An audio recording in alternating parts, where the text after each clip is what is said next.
39. En un capacitor de placas planas, paralelas y extensas, con signos opuestos, de cargas, obviamente, se cumple todo lo siguiente excepto. Tengo que buscar la falsa acá. Vamos a ir poniendo verdadero o falso. En ningún punto del espacio entre las placas el potencial eléctrico puede ser cero. ¿Verdadero o falso? Esa es difícil. Sí, esa es la falsa. Esa es la falsa. Yo sé que está difícil esto, pero vamos a leerlo bien. Recuerden que decíamos recién los potenciales adentro de las placas, en el espacio entre las dos placas. Decíamos, por ejemplo, si hay 10 volts de diferencia potencial y esta placa tiene 0 volt, esta tiene 10 y en el medio 9, 8, 7, 6, la superficie equipotenciales que le decía más temprano, ¿cierto? Bueno, entonces ahí parecería cierto, pero no es obligatorio. El 0 es relativo. De pronto le podés poner, qué sé yo, más 5 volt a una placa, menos 5 volt a la otra. Entonces va a tener en el medio entre las dos placas, más 5 acá.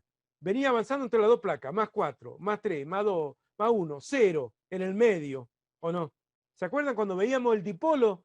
Dos carguitas solas, digamos que el potencial en el medio era 0. Acá se ve que, está bien, no son dos cargas, no son dos placas, pero también las dos placas del capacitor son un dipolo. Son dos cargas distribuidas en dos placas y no son cargas puntuales. Pero miren lo que pasaba en un dipolo de cargas puntuales. ¿Podía ser cero el potencial en algún punto? Y sí, podía ser cero. Ven que en el medio todos los puntos tienen potencial cero. Cerca de la carga de la placa positiva son todos los potenciales positivos. 16 volt, 8, 4, 2, 0 en el medio y después menos 2, menos 4. Cerca de la placa negativa los potenciales son negativos.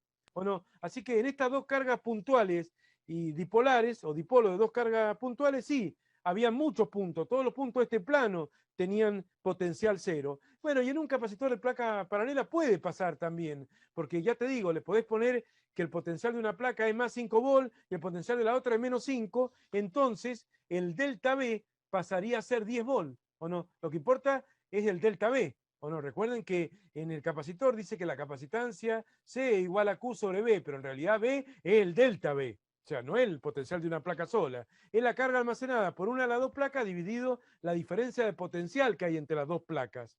Si una está más 5 y la otra está menos 5, la diferencia de potencial es 10 volt y perfectamente puede haber un punto con potencial 0, o no. O no, o poner una placa a 0 y la otra a más 10, y en ese caso justo no pasaría que el punto que está a 0 volt está sobre la placa y no en el espacio entre las dos. Pero es relativo, porque hablar de potenciales absolutos no se utiliza mucho. Siempre se habla de diferencias de potenciales. Es como hablar de la energía potencial gravitatoria. ¿Se acuerdan? El EP0, la energía potencial gravitatoria del cuerpo es cuando está en el suelo, o del asteroide cuando está en el espacio muy lejos de la Tierra, justo cuando está por entrar en el campo gravitatorio terrestre. Depende de dónde ponga uno el nivel de referencia. Entonces es relativo ese. Por eso, claramente, esa la voy a tener que poner como falsa. Aunque lo mismo es medio complicado, pero podemos considerar que puede ser considerada que alguna vez se cumpla, que algún punto intermedio o el punto que está justo en el medio tenga un potencial de 0. Entonces, en un capacitor, en ningún punto del espacio de la placa el potencial puede ser 0. Eso es falso. Eso es falso. Vamos a ver que todo lo demás sería correcto. Así que bueno, vamos a ver si las demás opciones las podemos validar con un poco más de certeza o no. Ya que esa opción falsa es falsa, pero bueno, puede parecer verdadera, qué sé yo.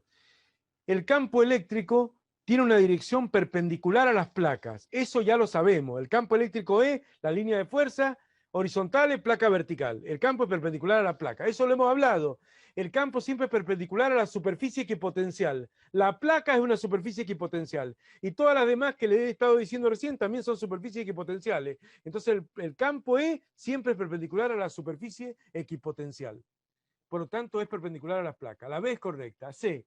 Una carga de prueba que se desplace desde la placa positiva a la negativa pierde energía potencial eléctrica. Eso es verdadero. Una placa positiva, si la abandono, no tienen que haber cargas libres dentro de la armadura de un capacitor, pero si hubiera una carga libre positiva en la armadura de un capacitor, recibe una fuerza, una carga positiva a favor de la línea y naturalmente, ¿qué hace? Viaja a favor de la línea buscando puntos de menor potencial.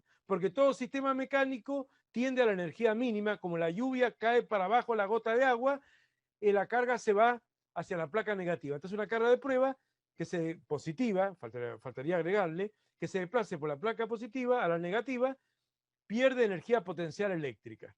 ¿Mm? Va a un punto de menor energía potencial. Pero si fuera una carga negativa, bueno, no quiero ponerme, pero esa pone como verdadera, si no, ¿cómo hago? D. El campo eléctrico entre la placa positiva y negativa es constante en magnitud, dirección y sentido, verdadero. El E es constante en todo el volumen del espacio entre las dos placas, en toda la línea y en toda la línea y en todo momento, ¿no? El campo es constante en un capacitor. La D es correcta.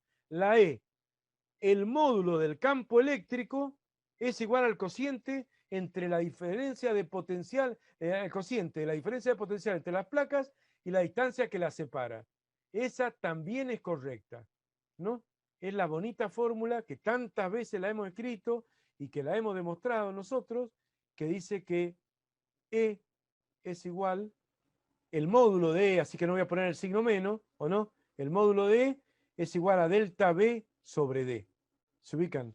O sea, el módulo del campo eléctrico es igual al cociente entre la diferencia de potencial y la distancia de la placa. Por eso E se puede medir en volt por metro, tal cual que también se puede medir en newton por coulomb. Recuerden eso, por si alguna vez se olvidan, newton por coulomb, que es la definición de E, o volt por metro, lo mismo. Significa que E también se puede medir en delta B sobre D. Entonces, si me dice el cociente entre una cosa y la otra, se sobreentiende que lo primero es lo que va arriba y lo segundo es lo que va abajo, es todo correcto, salvo la A. Pero lo mismo la A fue medio difícil probarla. ¿Se ubican?